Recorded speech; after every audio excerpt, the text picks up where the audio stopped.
그러니까 배가 고파진 죄인들은 먹을 것에 관심을 갖게 됩니다. 우리나라도 60년대, 50년대 이때는 진짜 육신에 먹을 걸 가지고 고민하며 날마다 끼니 때울 걸 가지고 이렇게 고민하며 살았던 시대였어요. 근데 이제 그것이 어느 정도 해결되니까 사람들은 이제 정신적인 먹을 것을 찾아서 다닙니다. 여러분, 절대적 빈곤과 상대적 빈곤의 차이가 뭔지 아십니까? 절대적 빈곤은 육신에 먹을 것이 없는 것이 절대적 빈곤입니다. 상대적 빈곤은 뭐예요? 정신적으로 배고픈 게 상대적 빈곤이에요. 그렇죠? 근데 많은 사람들이 이 배고픔에는 관심이 많은데 우리가 왜 배고픈 존재가 되었나 하는 것에는 관심이 없는 것 같아요. 2002년에 히딩크라고 하는 감독이 우리나라에 아주 유명한 말을 남겼습니다. 그 말을 여전히 요즘에 미디어에서 많이 쓰더라고요. 유명한 말 뭐죠? 4강에 올라서 한 말이죠. 4강에 올라서 한 말인데 뭐라고 했냐면 나는 아직도 배고프다. 배고프다고 했으니까 식사하러 갑시다 이렇게 하면 되겠습니까? 히딩크 감독님이 배고프다고 한 이유는 뭐예요? 지금 가지고 있는 것에 만족하지 못하겠다 이거 아닙니까? 그렇죠? 여러분은 어떠십니까? 지금 가지고 있는 것에 만족하지 못하셔서 더 가지기를 원하는 마음으로 인생을 살아가시고 계시지는 않습니까? 혹시 그런 관점으로 하늘을 바라보거나 그런 관점으로 예수님을 따르고 계시지는 않습니까? 하는 질문을 제가 드리고 싶은 것입니다. 오늘날 많은 사람들이 예수님을 찾아옵니다. 한국의 4분의 1, 한국 국민의 4분의 1이 예수님을 믿는 분들이더라고요. 기독교인이 1200만 명이라고 그래요. 1200만 명. 대단하죠? 그래서 우리나라가 이렇게 축복을 받는 것 같습니다. 그 많은 사람들이 예수님을 찾는데 예수님을 찾아오는 이유가 어디 있느냐 하는 것입니다. 봤더니 배고픔을 해결하기 위해서 오더라고요. 첫째는 육신의 배고픔을 해결하기 위해 오는 분들도 있고 둘째는 정신의 배고픔을 해결하기 위하여 온 분들도 있고 세 번째는 영적인 배고픔을 해결하기 위해서 오는 분들도 있습니다. 그들은 모두 예수님을 찾아와서는 베드로처럼 행동을 하더라고요. 그래서 제가 오늘 베드로의 이야기를 좀 주제로 삼았습니다. 베드로는 마태복음 4장에서 보면 그물을 버려두고 예수를 따르기 시작했습니다. 16장에 보면 주는 그리스도시요 살아계신 하나님의 아들입니다라고 하는 신앙의 고백까지도 했습니다. 26장에 보면 십자가 전에 예수께서 너희가 오늘 밤에 다 나를 버리게 될 것이다 라고 예언하시자마자 모두 주를 버릴지라도 나는 결코 주를 버리지 않겠나이다 이렇게 말했던 신앙을 예수님 앞에 가지고 있었던 사람입니다. 그는 예수님을 따르기로 결심했고요. 예수님을 인정했고 예수님을 결코 떠나지 않겠다고 고백했습니다. 이 말을 했을 당시에 베드로의 이 마음은 진실된 마음이었을까요? 아니면 가식이나 거짓이었을까요? 어떨 것 같아요? 예수님을 그물을 버려두고 따랐을 때의 마음도 진심이었습니다.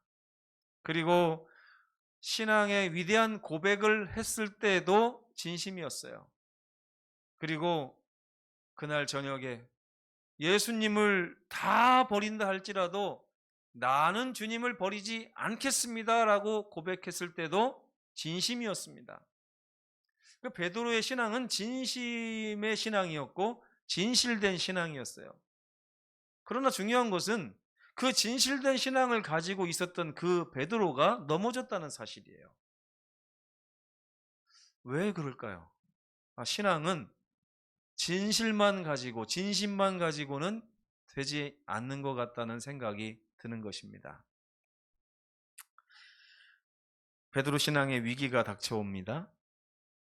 어떤 위기가 닥쳐왔냐면 그날 예수께서 잡혀가셨어요. 예수는 능력이 많으시고 그토록 자비로우시고 우리의 모든 필요를 다 채우실 수 있는 그 분이 베드로의 마음을 꽉 채우고 계셨기 때문에 베드로는 이런 고백을 할 수 있었는데, 그러던 예수께서 지금 십자가를 지시고 반항하지 않은 채 묵묵히 그 길을 가시면서 이제는 돌아가시게 생겼어요. 그때 베드로가 심경의 변화가 찾아왔습니다. 이 심경의 변화는 왜 찾아오게 됐느냐면 베드로가 예수님을 만나게 된 동기가 뿌리채 흔들리고 있었다는 증거가 되는 것입니다. 베드로는 예수님을 찾아온 동기가 있었어요. 그리고 그 동기 앞에서 예수님을 진실되게 따르던 사람이었는데 예수께서 베드로의 그 동기를 근본으로부터 흔드는 그런 일을 당하시자마자 베드로의 진심이 흔들리고 있었던 것입니다. 왜 그럴까요? 베드로가 예수님을 따라온 이유는 다른 이유가 아니라 배고픔 때문이었다는 것입니다. 배고픔을 해결해 줄 수 있는 분이셨기 때문에 예수님을 따라온 거예요. 그런데 예수님이 그 골고다 언덕을 올라가는 그 시점에서 재판을 받는 그 상황에서 베드로가 판단해 보니까 예수님이 더 이상 자기의 배고픔을 해결해 줄 수 없는 분이 되신 것입니다. 그러자 그의 믿음, 그의 신앙이 송두리째 흔들리기 시작한 거예요. 많은 분들이 정도의 차이는 있지만 교회를 다니다가 배고픔이 해결되지 않으면 교회를 떠납니다. 육신의 배고픔을 채우기 위해서 예전에는 밀가루 교인이라는 말이 있었어요. 70년대에는. 80년대, 90년대 와서는 성경학교나 이런 걸 통해서 정신적으로 뭔가 이렇게 채우려고 하는 분들이 있었습니다. 그리고 어떤 분들은 영적으로 또 갈급함을 느껴서 오기도 합니다.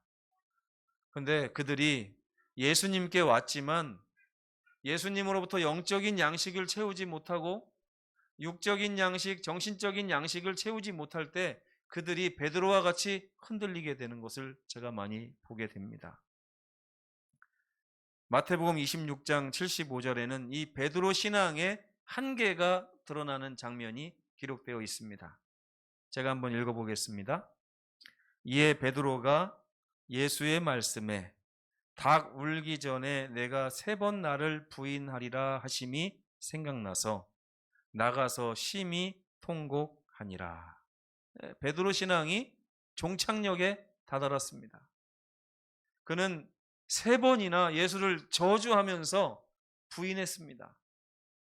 그리고 나서는 갑자기 예수께서 하신 말씀이 생각나서 무엇인가를 절절히 깨닫고 나가서 심히 통곡하는 일이 있었습니다. 이 베드로의 신앙, 여러분 우리가 학교를 졸업할 때 보면 교장 선생님께서 나오셔서 훈화를 하십니다. 졸업은 끝일까요? 시작일까요? 이런 말을 하죠. 그렇죠? 졸업은 끝입니까? 새로운 시작입니까? 여러분 그때 뭐라고 대답하셨습니까? 졸업은 끝이 아니라 새로운 시작이죠.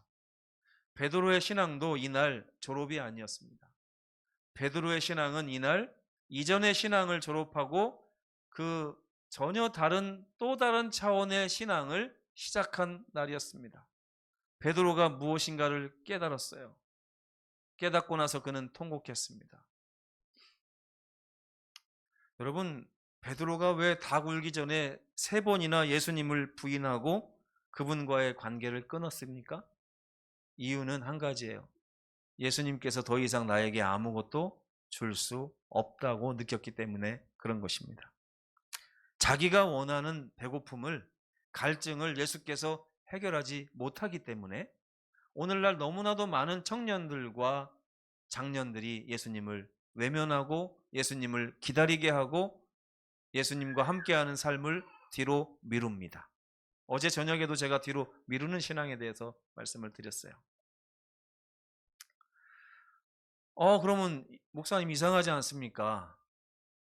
목마른 자들아 다 내게로 오라, 이렇게 말씀하신 분이 예수님이신데, 우리는 예수님께 가서 우리의 배고픔을 해결하지 못한다면 우리가 예수님을 만날 이유가 어디에 있는 것입니까? 근데 제가 오늘 말씀드리고 싶은 것은 베드로가 놓친 하나님의 비밀이 있었다는 말씀을 제가 드리려고 하는 것입니다. 누가복음 22장 61절에 보면 아주 중요한 말씀이 기록되어 있어요. 베드로가 예수님을 3번 부인한 그때에,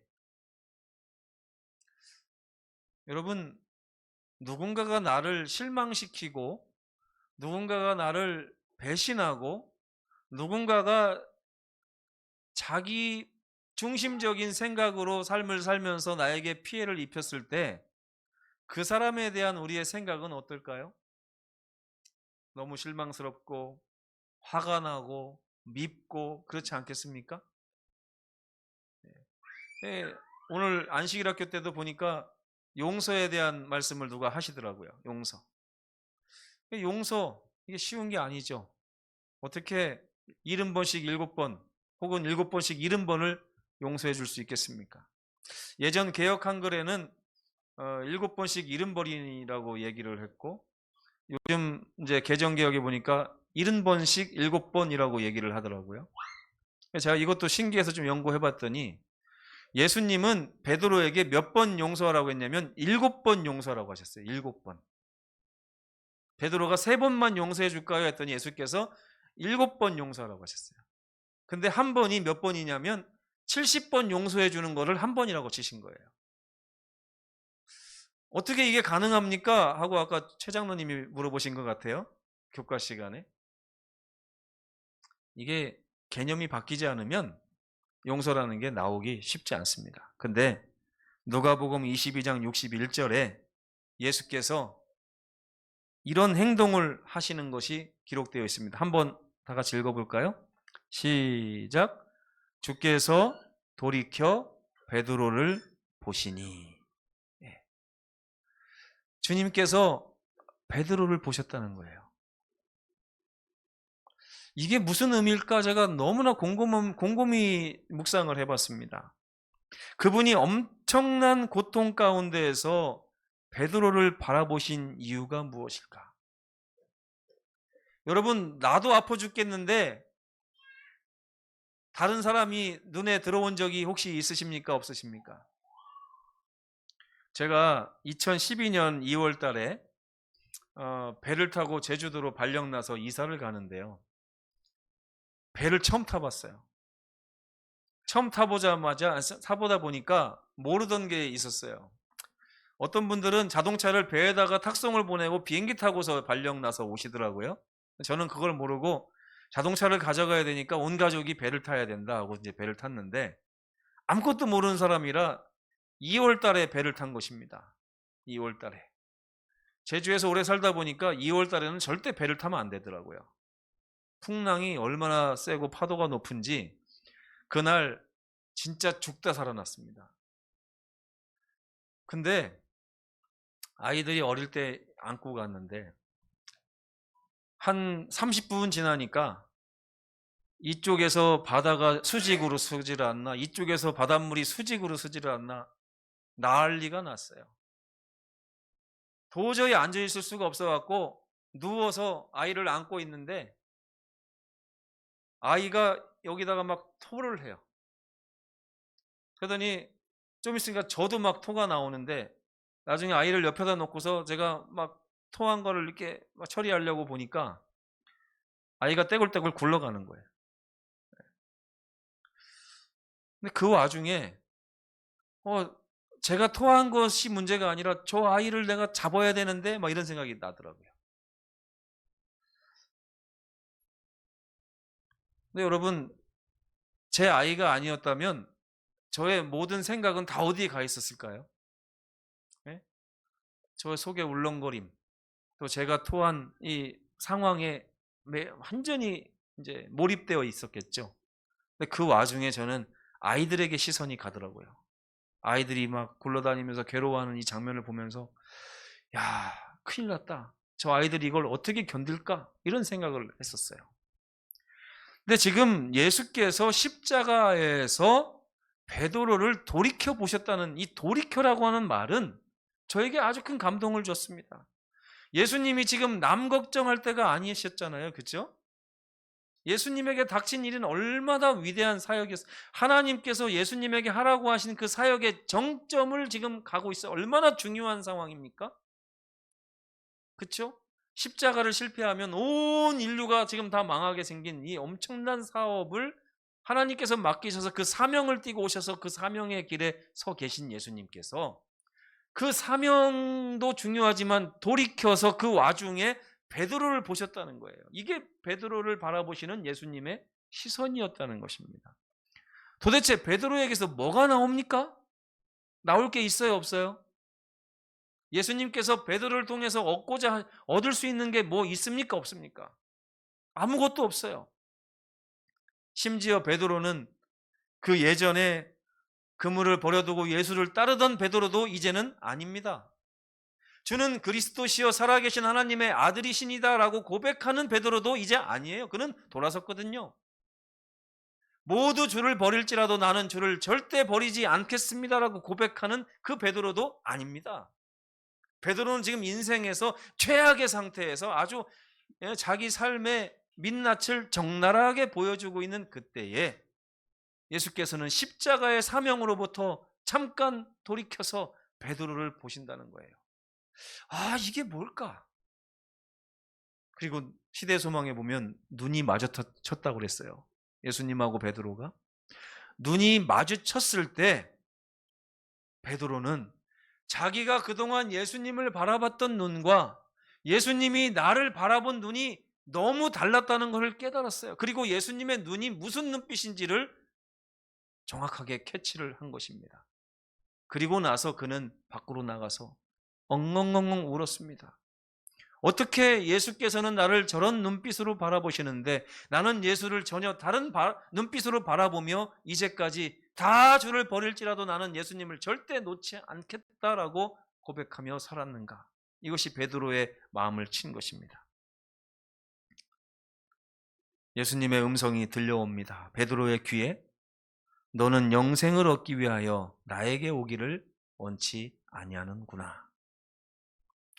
사도 바울이 예수님의 심정을 대변해서 너희가 하나님의 비밀인 그리스도를 깨달아야 한다.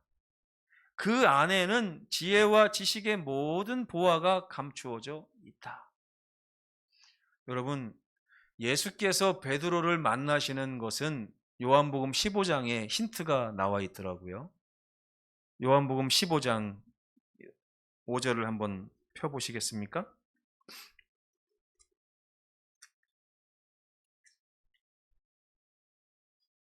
4절부터 제가 읽겠습니다. 내 안에 거하라. 나도 너희 안에 거하리라. 나는 포도나무요 너희는 가지니 그가 내 안에 내가 그 안에 거하면 이렇게 말씀하셨어요. 예수님은 이런 관계를 원하시고 계십니다. 그리고 이 관계가 됐을 때 우리에게 영생이 찾아오는 거예요. 예수님이 누구를 사귀시는 방법의 가장 기초적인 방법이 뭐냐면 그 안에 들어가시는 것입니다. 그 안에 들어가는 거예요. 그 안에 들어가면 내가 온전히 그 사람에게 속해버립니다. 그렇죠? 예수님은 베드로가 예수님 안에 온전히 들어와서 예수님께 속하기를 바랬고 예수님 역시 베드로 안에 들어가서 온전히 베드로에게 속하기를 바라셨어요. 이 얘기는 뭐냐면 내가 누구에게 속하면 그가 큽니까? 내가 큽니까? 그가 크죠? 서로 이런 관계를 맺는 것입니다. 이것이 바로 예수께서 우리와 관계를 맺으시는 방법인데 사탄은 우리의 마음을 흔들어서 자꾸만 배고픔에 이끌려서 예수님을 만나게 하는 것입니다. 영적인 배고픔, 육적인 배고픔, 정신적인 배고픔을 가지고 예수님께 나와서 예수님이 그 배고픔을 해결해 주지 않을 때는 여지없이 버리고 떠나버리는 것입니다. 나에게 도움이 안 되면 예배 날도 뒤로 미룹니다. 나에게 유익하지 않으면 성경 말씀도 잠깐 내려놓는 것입니다.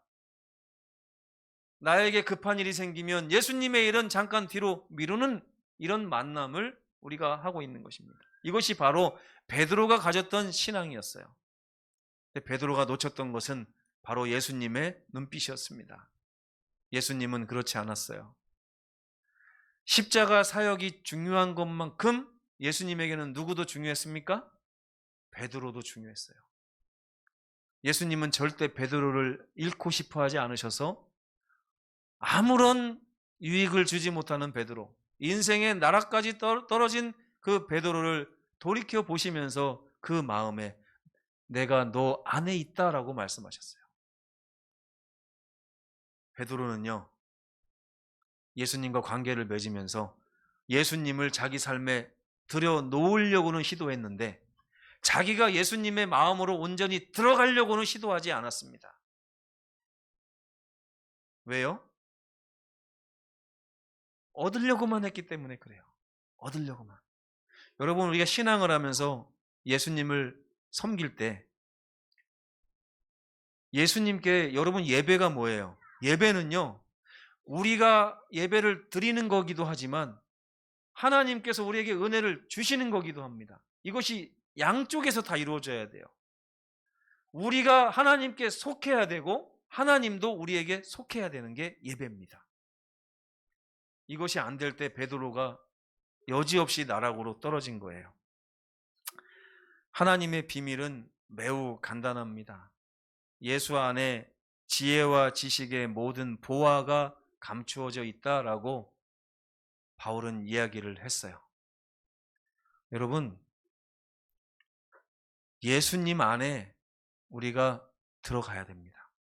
왜냐하면 예수께서 우리 마음에 들어오시기를 원하셔서 그렇게 하고 계시기 때문에 그래요. 예수님은 우리에게 다 주시는 관계를 맺으셨는데 우리는 예수님으로부터 다 드리는 관계가 아니라 적당히 드리면서 거리를 유지하는 신앙을 하고 있는 것입니다. 베드로처럼요. 베드로가 놓쳤던 그 눈빛을 오늘 우리는 발견했으면 좋겠습니다. 하나님의 선물은 영생이 아니고 우리의 배고픔을 해결해 주시는 것이 아니고 그 안에 다 가지고 계신 예수님을 영원히 우리와 교제하게 하시는 것이 하나님의 선물이라는 것입니다. 그래서 제가 이번에 말씀을 준비하면서 마태복음 13장을 읽고 좀 충격을 받았어요. 저는 마태복음 13장이 보화 이야기인 줄 알았습니다. 근데 다시 읽어보니까 보화가 아니라 밭에 관한 이야기였어요. 천국은 마치 밭에 감추인 보화와 같다. 우리가 보화를 찾는다면 보화를 살 것이 아니라 뭘 사야 된다고요? 밭을 사야 된다. 자기의 소유를 다 팔아서 밭을 사는 사람만이 보화를 소유할 수 있다는 말씀이었습니다. 베드로가 놓친 것은 밭이었어요. 그는 보화를 얻기를 원했지만 그 밭을 원하지는 않았다는 것을 적나라하게 드러낸 것입니다. 여러분, 우리는 신앙에서 영원한 우리의 밭 되시는 모든 보화가 감추어져 있는 예수님을 사야 됩니다. 그리고 그분을 우리의 마음 가운데 둘 뿐만 아니라 우리 전부를 그분한테 드려서 그분 외에 그분 밖에서는 아무것도 바라는 것이 없는 그런 사람이 돼야 됩니다. 그것이 진정한 신앙이에요. 베드로가 그날 통곡한 것은 그의 신앙이 그렇게 바뀌었다는 것을 의미합니다. 베드로는 예수님의 눈빛을 놓쳤어요. 예수님이 그를 얼마나 사랑하시고 그에게서 아무것도 바라지 않는 그런 관계 속에서 그와 영원한 영생을 시작하시고 싶어 하신다는 사실을 놓치고 있고 여전히 배고픔만 해결하기 위해서 예수님을 쫓았던 자기를 발견하게 된 것입니다. 여러분, 우리의 신앙을 되돌아보셨으면 좋겠습니다. 우리는 보화를 찾는 사냥꾼이었습니까? 아니면 밭을 사는 구도자였습니까? 우리 모든 성도들 예수님을 소유하시고 그 안에 거하시는 그런 아름다운 성도들 되시기를 간절히 바라면서 오늘 말씀을 마치겠습니다.